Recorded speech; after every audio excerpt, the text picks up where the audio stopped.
Texas and Texas Women's University. And we've been seeing some great and mighty things happen on the campus.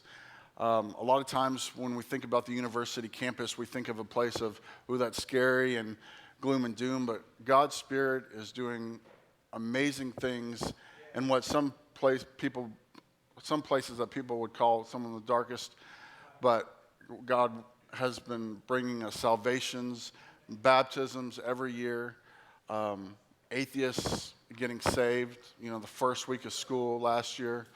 Don't discount what God can do going to a normal Texas State University.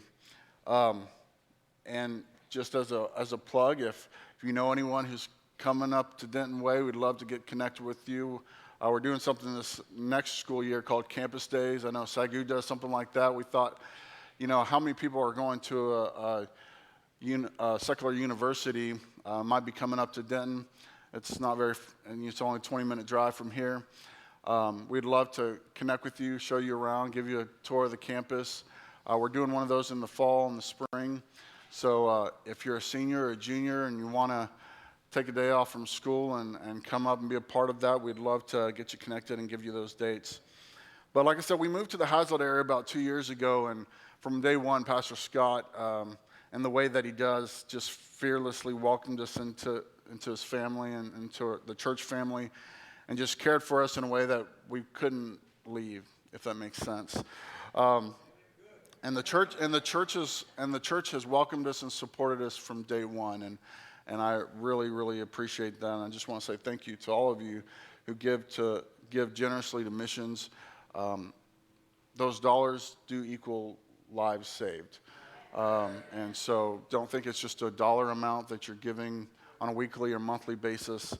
God is doing crazy things, not only here in the States, but around the world. And as a missionary, really appreciate that. And again, being on the secular campus, this really is the first truly unchurched generation walking onto the freshmen that are walking in this generation. Even people who weren't following after God had a sense of respect for Christian values or had basic Sunday school knowledge, but that's not the case anymore. Teenagers are going their whole lives without stepping one foot into the church. Case in point, a couple years back when I was at UTA, we had a student named Andrew, and this was probably 7 or 8 years ago.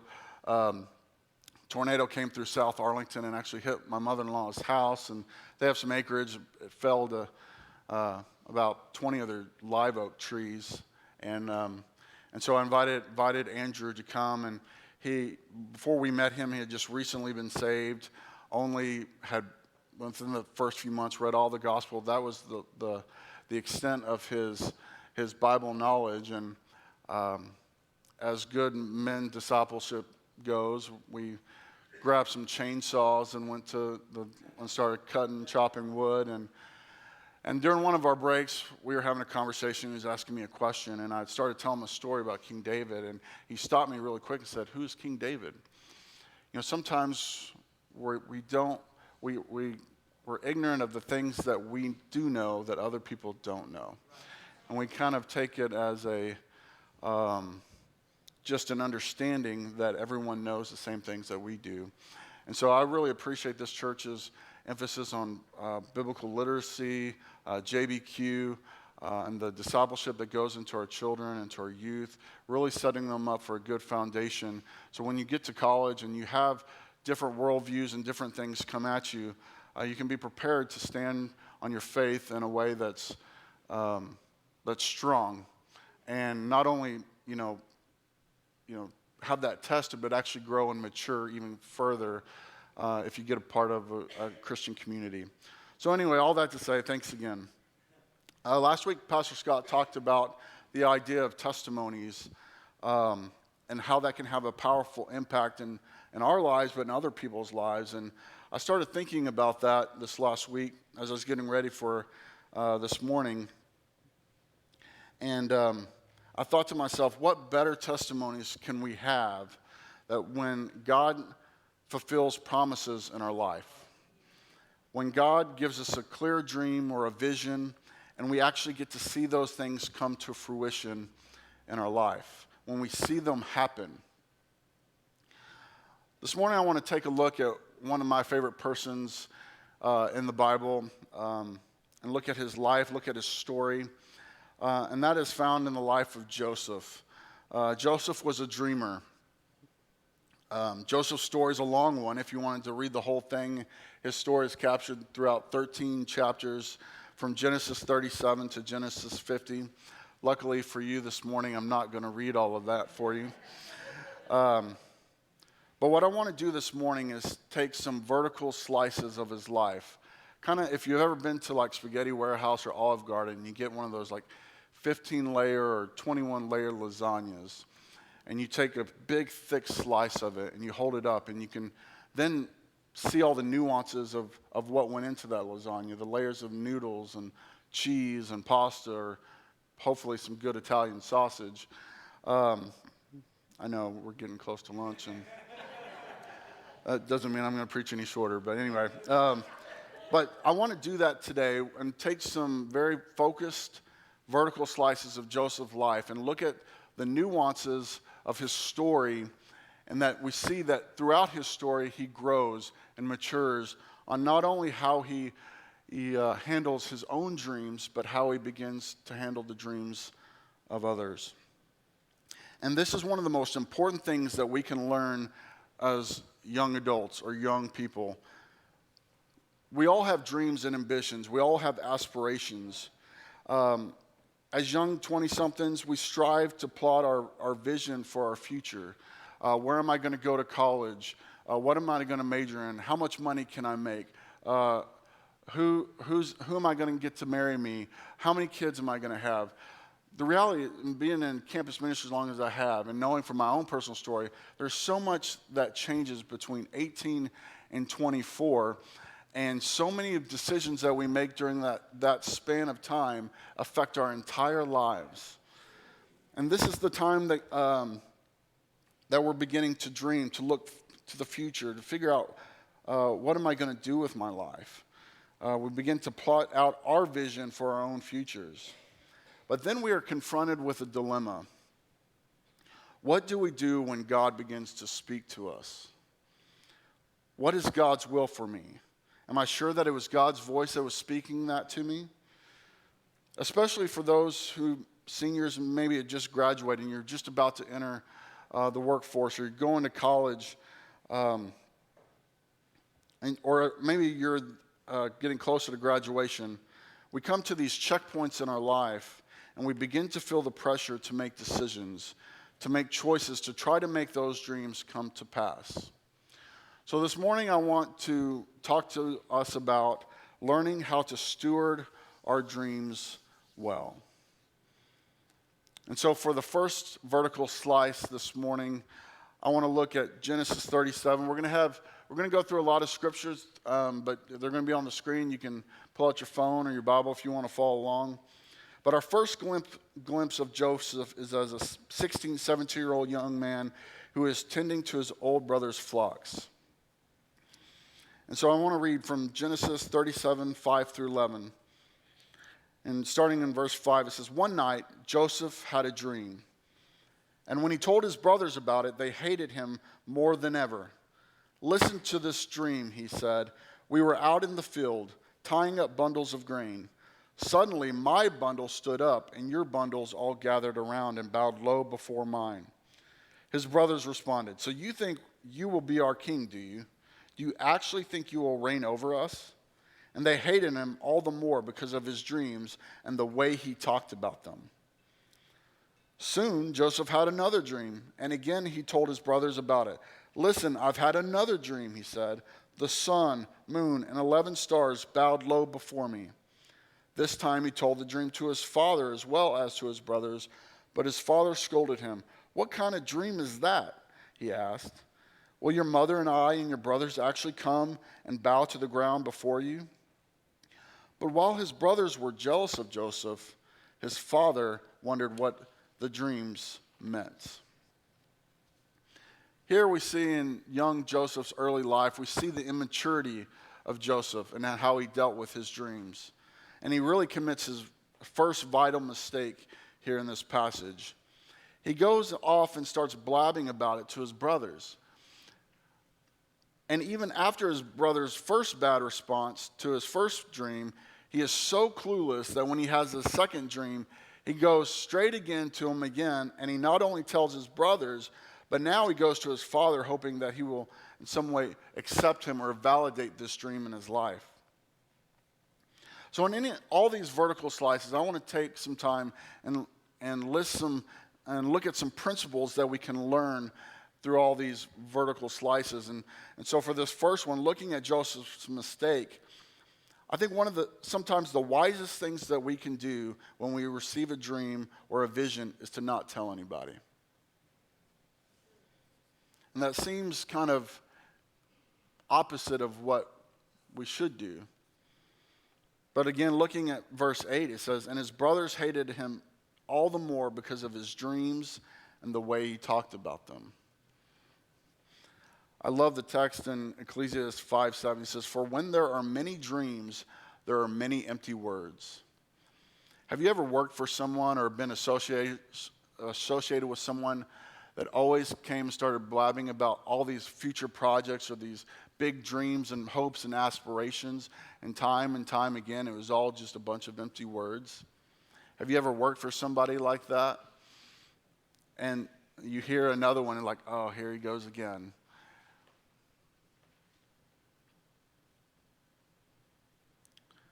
About 6 or 7 years ago, I had the opportunity to attend a faith and fitness retreat with Ken and Austin Andrews, who were former Biggest Loser contestants. And Ken is actually an ordained minister in the Assemblies of God, and that's how it was through a pastor's conference that I met them. And so I got the opportunity to take this week and go down and be a part of this fitness retreat. And one of the trainers they invited to coach us and teach us about weightlifting was, his name is John Hart. He is a former Mr. America bodybuilding champion. I remember one of the conversations that stuck out to me so clearly as he looked at me and said, "Don't tell anyone that you are starting this weight loss journey." He said, "Let your progress speak for itself." And then over the next 6 months, I've lost about 55 pounds, and not telling anybody that I was doing. Obviously, my immediate family knew, but I didn't tell anybody else. And the reality is, many people will not support your dreams the way you think they will or that they should. Unfortunately, our family or even our closest friends can be some of our harshest critics when it comes to our dreams and our aspirations. Many times when you share your dreams with others, some feel the responsibility to keep you accountable to those dreams. Should you really be eating that when you're trying to lose weight? Do you really need that extra donut for breakfast? Hey, I thought you said you were called to missions. Why haven't you gone to Mexico already? Or why haven't you left for China already? I thought you were called.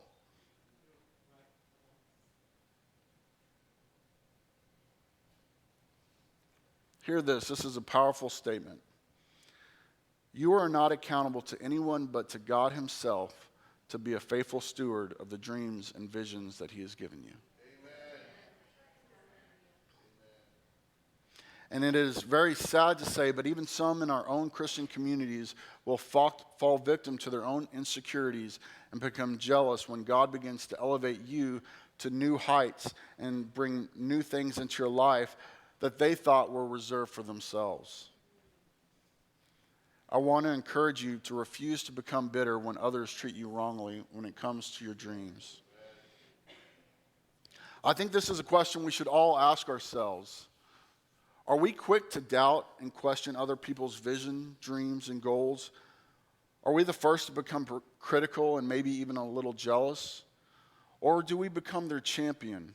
Do we encourage them? Do we empower them towards achieving their goals? Are we willing to serve someone else's dreams? You see, time is the biggest test and will bring clarity to your dreams.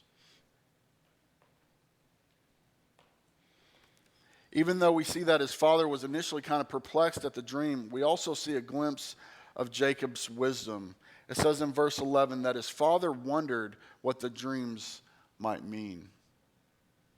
Another great example is Mary. Here we have this 15, 16, or 17-year-old young woman has multiple prophetic interactions with angels regarding her being the mother of Jesus, the Son of God. And it says that Mary kept all these things in her heart and thought about them often. Other translations says pondered, meditate. She didn't go blabbing to her high school friends about, I'm going to be the mother of God. They'd send you to the psych ward immediately. But she pondered. Think about Mary throughout her life and these things she cherished as boy Jesus became teenage Jesus and adult Jesus, how she saw the prophecy and the dream and the vision that God had personally delivered to her, see those things become a reality, and how proud she must have been to be one small part of God's plan. So that's our first vertical slice. The second one that I want to kind of dive in this morning is, not only was Joseph a person who had dreams, but he also began to have the ability to interpret dreams. And we see this in Genesis 40. And just to give some summary for context, after he told his brothers these dreams, they got very jealous, very angry, and ended up selling Joseph into slavery. And Potiphar, he bought him and was a servant in his house. He was the captain of the guard for Pharaoh. And the Lord was with Joseph, and he succeeded in all that he did. Basically, God elevated him to be in charge of his master's entire household and property. And things ran smoothly, and God blessed Potiphar on Joseph's account. But one day, Potiphar's wife began making sexual advances toward Joseph. But due to his integrity, he continually refused her, and after a while, she actually accused Joseph of attempting to rape her. So then Potiphar, and again another rage, threw Joseph into prison. But again, the Lord was with Joseph and caused him to succeed. And he found favor with the prison warden and was put in charge of the other prisoners and managing the affairs in the entire prison. And so that leads us into Genesis 40, and I want to read verses 1 through 8. Starting in verse 1, it says, sometime later. I love that. Sometime later. Many times we want our dreams to happen immediately, but the reality is many times there's those three little words in our life, sometime later. We wish it was like 30 minutes later, or 5 years from now this will happen. But sometime later, Pharaoh's chief cupbearer and chief baker offended their royal master. Pharaoh became angry with these two officials, and he put them in the prison where Joseph was, in the palace of the captain of the guard. They remained in prison for quite some time. Even more time has passed. And the captain of the guard assigned them to Joseph, who looked after them. While they were in prison, Pharaoh's cupbearer and baker each had a dream one night, and each dream had its own meaning. When Joseph saw them the next morning, he noticed that they both looked upset. Why do you look so worried today? He asked them. And they replied, we both had dreams last night, but no one can tell us what they mean. Interpreting dreams is God's business, Joseph replied. But go ahead and tell me your dreams. So there the cupbearer and the chief baker begin to tell him the dreams. And there's two distinct dreams. And so God gives Joseph the interpretations to these dreams. And so after listening, the first dream he was told was the cupbearer's dream. And he gives a positive interpretation to this dream. He says, you will be restored to Pharaoh's court within 3 days. And Joseph does something interesting. He makes an appeal to the cupbearer. He says, please remember me. Do me a favor when the things go well for you, as I have said. Mention me to Pharaoh so he might let me out of this place. For I was kidnapped from my homeland, the land of the Hebrews, and now I'm here in prison, but I did nothing to deserve it. Oh, that's great. great interpretation. I'm going to be back to where I was in 3 days. So the chief baker says, okay, tell me my dream. This must be good. I'm waiting for it. And then he delivers him some bad news.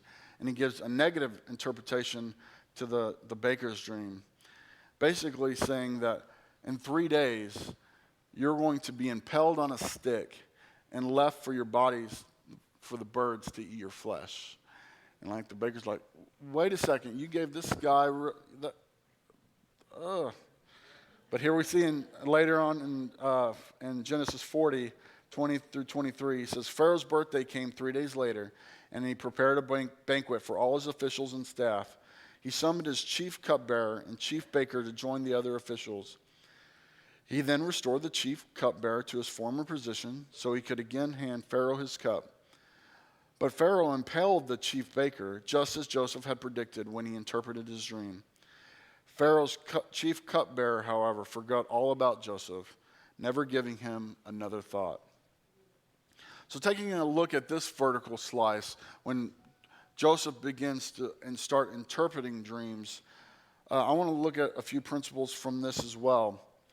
Many times the dreams and vision that God has given us aren't fleshed out the way we initially think they would be or that they should be. You see, Joseph had a dream that he would rule over people, yet up until this point in his life, it hadn't turned out that way at all. He'd been thrown into slavery, thrown into a pit, thrown into prison, all because of false accusations and people's rage. And I love this statement that he says when they ask him about the dreams. He says, interpreting dreams is God's business. And I love this statement that he makes. Obviously, if you just take this statement just by itself, this is a powerful statement about God. It has major theological overtones. Interpreting dreams is God's business. But I feel like if we take it in true context, if we get in the side of where Joseph has been throughout his life, I think it might have been said with a hint of sadness, of disappointment, of cynicism. Said, I've had enough trying to figure out interpretations on my own. I thought I knew what my dreams meant, but look where that got me. After all these years, I am a slave and a prisoner, and here I thought I was going to be a king. You see, interpretations can be unpredictable sometimes. The baker thought he was in for a good one, just like the cupbearer. Joseph might not have seen it at the time, but seeds of a fulfilled dream were woven all throughout his story. Seeds of servanthood, seeds of leadership, seeds of wisdom and discernment growing. And we see this in Psalm 105, verse 19. It describes this process in Joseph's life. It says, until the time came to fulfill his dreams, the Lord tested Joseph's character. And this was a huge part of Joseph's story. And so next, the third vertical slice we see, and this is just in the next chapter of Genesis 41. And again, I want to give some more context. Again, another 2 years have passed. And then Pharaoh has a pair of dreams, and no one can share the meaning or interpretation of Pharaoh's dreams. And finally, the cupbearer remembers Joseph and recounts to Pharaoh the story of him interpreting him and the baker's dreams. And so Pharaoh calls Joseph out of the prison to stand before him. In Genesis 41:16, it says, it is beyond my power to do this, Joseph replied, but God can tell you what it means and set you at ease. And then starting in 25, it says, Joseph responded, both of Pharaoh's dreams mean the same thing. God is telling Pharaoh in advance what he's about to do. The 7 healthy cows and the 7 healthy heads of grain both represent 7 years of prosperity. The 7 thin, scrawny cows that came up later and the 7 thin heads of grain withered by the east wind represent 7 years of famine. This will happen just as I have described it, for God has revealed to Pharaoh in advance what he is about to do. The next 7 years will be a period of great prosperity throughout the land of Egypt, but afterward there will be 7 years of famine so great that all the prosperity will be forgotten in Egypt. Famine will completely destroy the land. This famine will be so severe that even the memory of the good years will be erased. As for having two similar dreams, it means that these events that have been decreed by God, and he will soon make them happen. Therefore, Pharaoh should find an intelligent and wise man and put him in charge of the entire land of Egypt. Then Pharaoh should appoint supervisors over the land and let them collect 1/5 of all the crops during the 7 good years. Have them gather all the food produced in the good years that are just ahead and bring it into Pharaoh's storehouses. Store it away and guard it so there will be food in the cities. That way, there will be enough to eat when the 7 years of famine come to the land of Egypt. Otherwise, this famine will destroy the land. Again, some principles we can look at and learn from this vertical slice in Joseph's story. One thing that's been interesting throughout all these stories of dreams is that God will repeat his dreams. In every story so far, the dreams have come in pairs. Joseph had 2 distinct dreams. The cupbearer and the baker each had different dreams at the same time. And now Pharaoh has 2 distinct dreams. And again, I don't want you to think that there's any magical formula in the number 2. But God will do whatever it takes to bring confirmation and understanding to the dreams that he gives us. Amen. When God keeps speaking the same things over and over and over in your life, this is hugely significant and you need to take notice. Amen. Maybe you need to stop running away from the things that God keeps speaking into your life.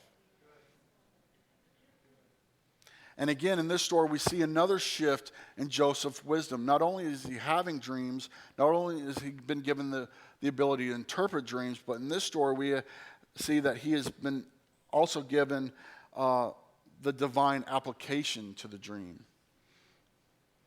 And this is no small thing, and he does it at great risk. We need to remember, this is a slave, a prisoner, and he's standing before the king of Egypt, the very Pharaoh himself.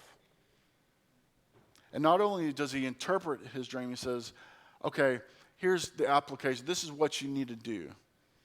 And I love that he says, you should find an intelligent and wise man and put him in charge, fully knowing that he was going to hire him. I think he did.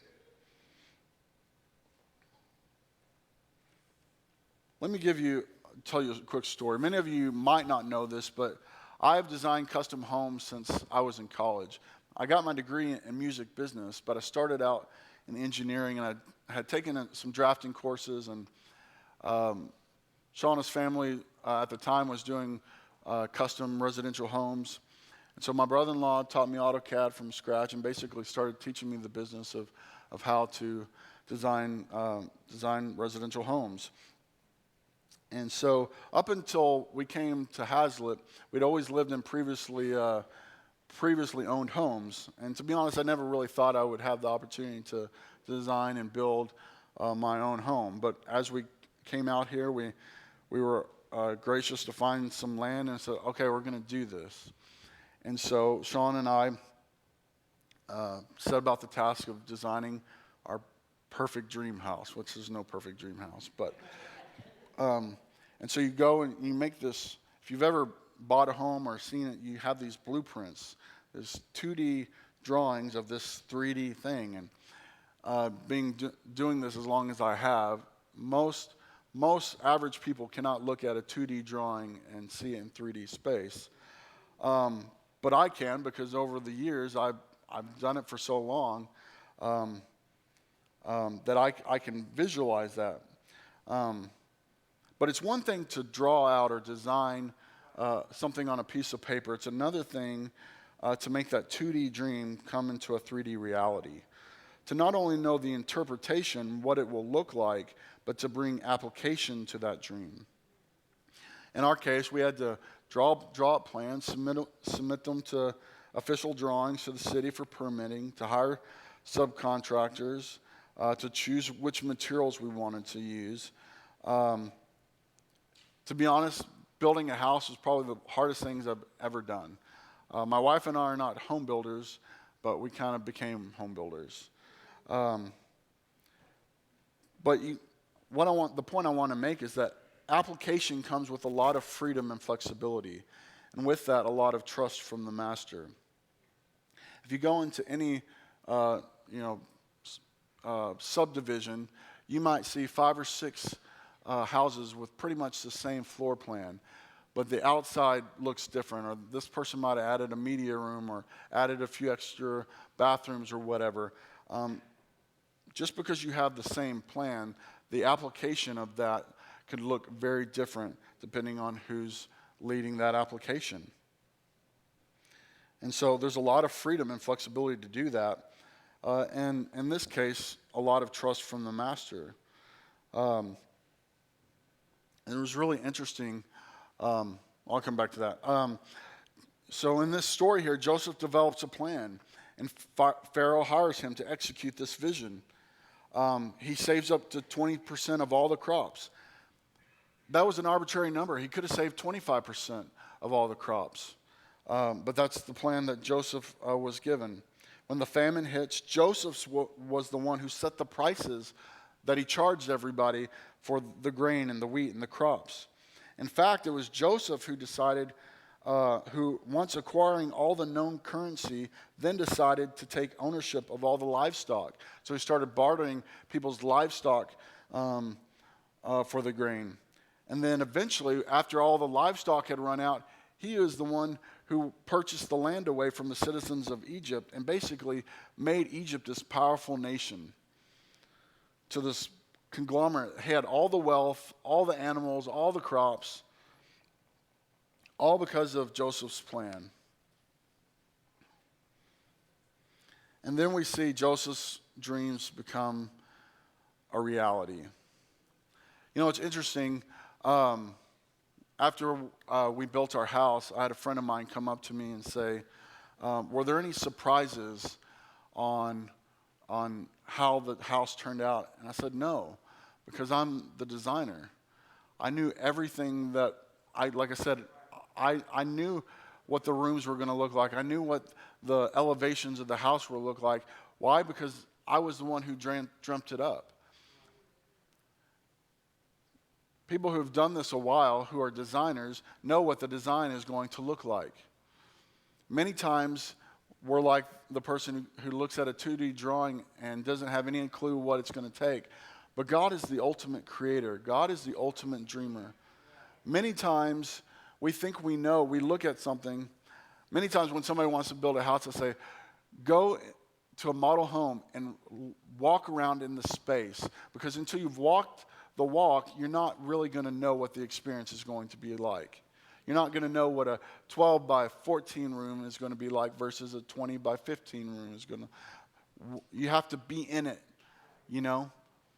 You probably if you've lived in 3 or 4 homes, you probably have things from each of the houses that you've lived in and said, now that I've lived in that, I would do things differently.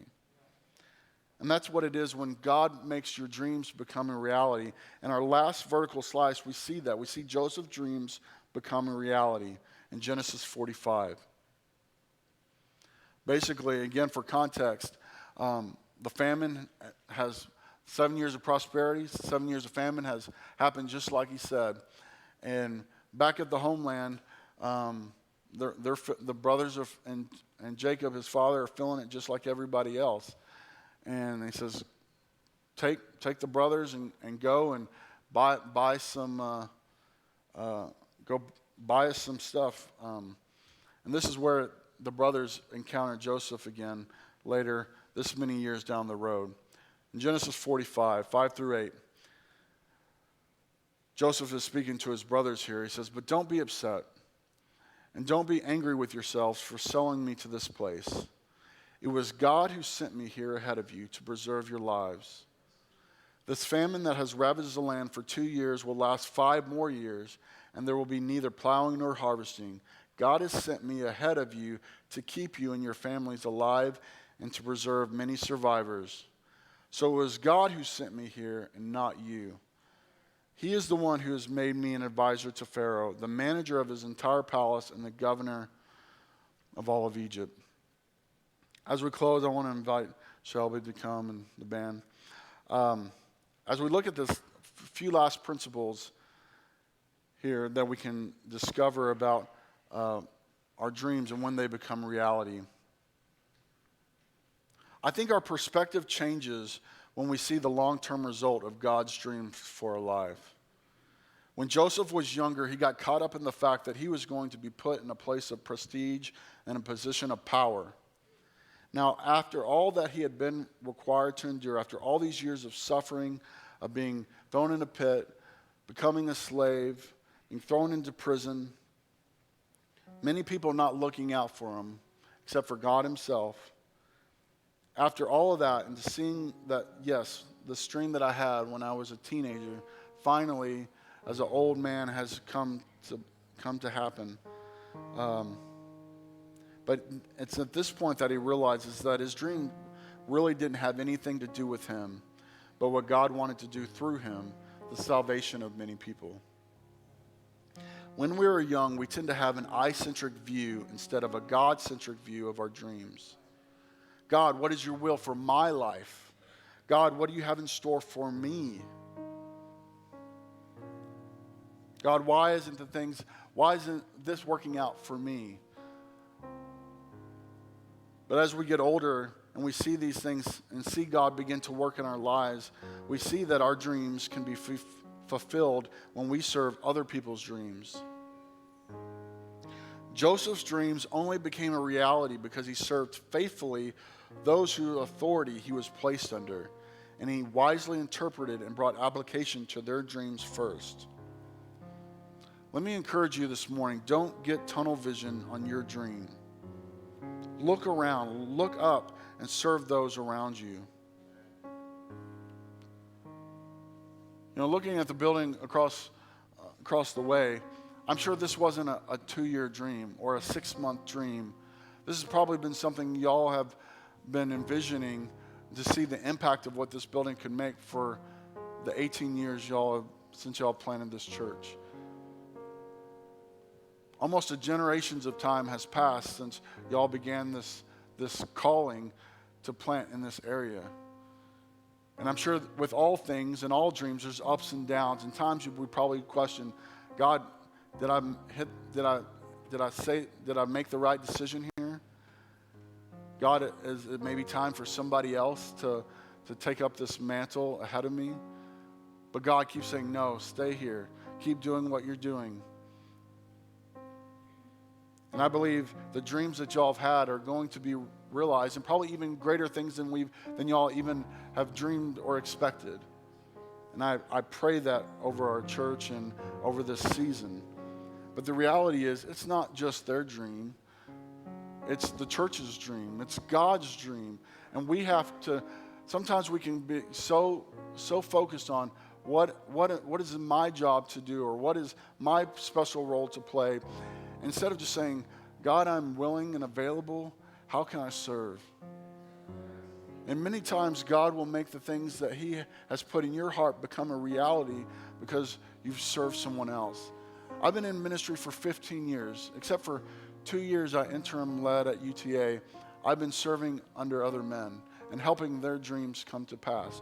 But I can tell you in the last few years, I've been more fulfilled and seen more of the things that God has put in my heart start to begin to become a reality, because I'm willing to put my own pride aside and say, I'm willing to serve someone else's dreams and help them become a reality.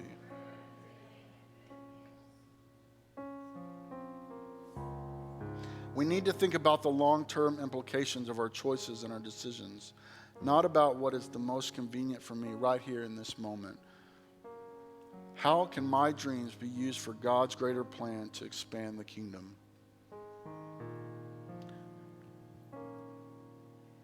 In closing, just to recap, sometimes the wisest thing we can do is to not tell anybody at all, to cherish these things in our heart and to allow them to become, to God to bring those, to let it ferment a while and to grow, like almost like yeast in bread, to bring air and life to those things. And to remember that interpretations can be very unpredictable sometimes. Many times our dreams don't end up getting fleshed out like we think they should or the way we thought they would. But we need to remember, even when we don't see it, the seeds of a life, of a fulfilled dream are being cultivated inside of us. And finally, that our dreams can be fulfilled when we serve other people and serve other people's dreams. Not to get tunnel vision on ourselves, but to look around and serve those. This morning, we're going to enter in one last song of worship, but I believe God wants us to respond, that God has been speaking. And I want to open up these altars as a place of prayer. And I want to invite, we're going to stand in a moment. I want to invite you to stand and respond and come and deal with what the Holy Spirit is speaking to you. For some, maybe there's been a dream in your life that maybe God gave you 10, 20 years ago, and you've almost given up on that dream, and you need almost a rebirth of that dream in your life because it's been so long and the road has been so hard. For some of you, maybe you have your own plans and your own dreams. Think, this is what I want to go do this career, and I want to make this amount of money. And God's been speaking to you, no, I have better things for you. And maybe for some people here, you need to die to your dreams and let God bring fruition and plant a new seed, a new dream in your life. Maybe there's some here that need to allow God to give you some patience and self-control, to wait for the promise, the perseverance to wait for God's timing, and not to rush and to try to make those things happen yourself, but allow those seeds, the testing of your character, to grow fully and mature. So whatever God is speaking, I believe it's necessary that we respond. So let's everybody stand with me as we go into this time of worship. I want to invite you to come down right now. Just step forward, come down to the altars, and let God deal with your heart and cultivate these dreams in your life. Come.